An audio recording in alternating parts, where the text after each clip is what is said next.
ಹಾಗಾದ್ರೆ ಉತ್ತರ ಭಾರತದ ಪಕ್ಷ ಅನ್ನುವಂತಹ ಕಳಂಕವನ್ನ ತುಳ್ಕೊಳ್ಳುತ್ತಾ ಬಿಜೆಪಿ ದೇಶದ ದಶ ದಿಕ್ಕಲ್ಲೂ ಕೂಡ ಬಿಜೆಪಿ ತನ್ನ ಕಮಲದ ಘಮವನ್ನ ಪಸರಿಸಿದ ಹಾಗೆ ಕಾಣಿಸ್ತಾ ಇದೆ ಎಕ್ಸಿಟ್ ಪೋಲ್ ಸಮೀಕ್ಷೆಯಲ್ಲಿ.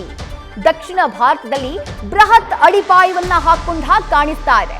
ದಕ್ಷಿಣದ ಪಂಚ ರಾಜ್ಯಗಳಲ್ಲಿ ನಾನಾಗ್ಲೇ ಹೇಳಿದೆ 60 ಸ್ಥಾನಗಳನ್ನ ಎನ್ಡಿಎ ಮೈತ್ರಿಕೂಟ ದಾಟುತ್ತೆ ಅಂತ ಹೇಳಿ ಸಮೀಕ್ಷೆ ಹೇಳ್ತಾ ಇರೋದು. ಪೂರ್ವ ಕರಾವಳಿ ಭಾಗದ ಬಂಗಾಳ, ಒಡಿಶಾದಲ್ಲೂ ಕೂಡ ಬಿಜೆಪಿಯ ಅಲೆ ಎದ್ದು ಬರ್ತಾ ಇದೆ. ಬಂಗಾಳ, ಒಡಿಶಾದ ಒಟ್ಟು 63 ಕ್ಷೇತ್ರಗಳ ಪೈಕಿ ಅರ್ಧ ಶತಕವನ್ನ ದಾಖಲು ಮಾಡಬಹುದು ಎನ್ಡಿಎ ಮೈತ್ರಿಕೂಟ ಅಥವಾ ಬಿಜೆಪಿ ಅನ್ನುವಂಥದ್ದನ್ನ ಸಮೀಕ್ಷೆ ಹೇಳ್ತಾ ಇದೆ. ಬಹಳ ಕುತೂಹಲಕಾರಿಯಾದಂತಹ ಸಮೀಕ್ಷೆಯ ಆಯಾಮಗಳನ್ನ ನಾವು ಗಮನಿಸ್ತಾ ಇದ್ದೀವಿ. ಉತ್ತರ ಭಾರತದ ಪಕ್ಷ ಅಂತ ಹೇಳಿ ಬಿಜೆಪಿಗೆ ಒಂದು ಹೆಸರಿತ್ತು. ಬಟ್ ಈ ಬಾರಿಯ ಲೋಕಸಭಾ ಚುನಾವಣೆಯಲ್ಲಿ ದೇಶದ ದಶ ದಿಕ್ಕಲ್ಲೂ ಕೂಡ ಬಿಜೆಪಿ ಬೇರೂರಿದ್ದು ಗೊತ್ತಾಗ್ಬಿಡುತ್ತೆ 4ನೇ ತಾರೀಕು ಬರುವಂತಹ ರಿಸಲ್ಟ್ ನಲ್ಲಿ ಅಂತ ಹೇಳಿ ಎಕ್ಸಿಟ್ ಪೋಲ್ ಸಮೀಕ್ಷೆ, ಆಕ್ಸಿಸ್ ಮೈ ಇಂಡಿಯಾ ಎಕ್ಸಿಟ್ ಪೋಲ್ ಸಮೀಕ್ಷೆ ಹೇಳ್ತಾ ಇರೋದು.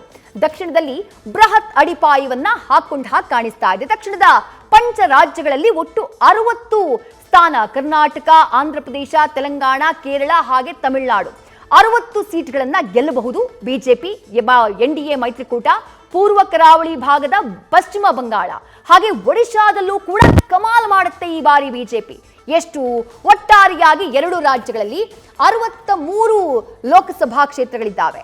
ಆ 63 ಲೋಕಸಭಾ ಕ್ಷೇತ್ರಗಳಲ್ಲಿ ಅರ್ಧ ಶತಕವನ್ನ ದಾಟಿಬಿಡುತ್ತೆ ಎನ್ಡಿಎ ಮೈತ್ರಿಕೂಟ. ಅಂದ್ರೆ 2 ರಾಜ್ಯಗಳಲ್ಲಿ ಒಟ್ಟಾಗಿ 50ಕ್ಕಿಂತ ಹೆಚ್ಚು 50 ಅಥವಾ 50ಕ್ಕಿಂತ ಹೆಚ್ಚು ಲೋಕಸಭಾ ಕ್ಷೇತ್ರಗಳಲ್ಲಿ ಬಿಜೆಪಿ ಗೆಲುವನ್ನ ದಾಖಲು ಮಾಡಬಹುದು ಅಂತ ಹೇಳಿ ಆಕ್ಸಿಸ್ ಮೈ ಇಂಡಿಯಾ ಸಮೀಕ್ಷೆ ಹೇಳ್ತಾ ಇರೋದು.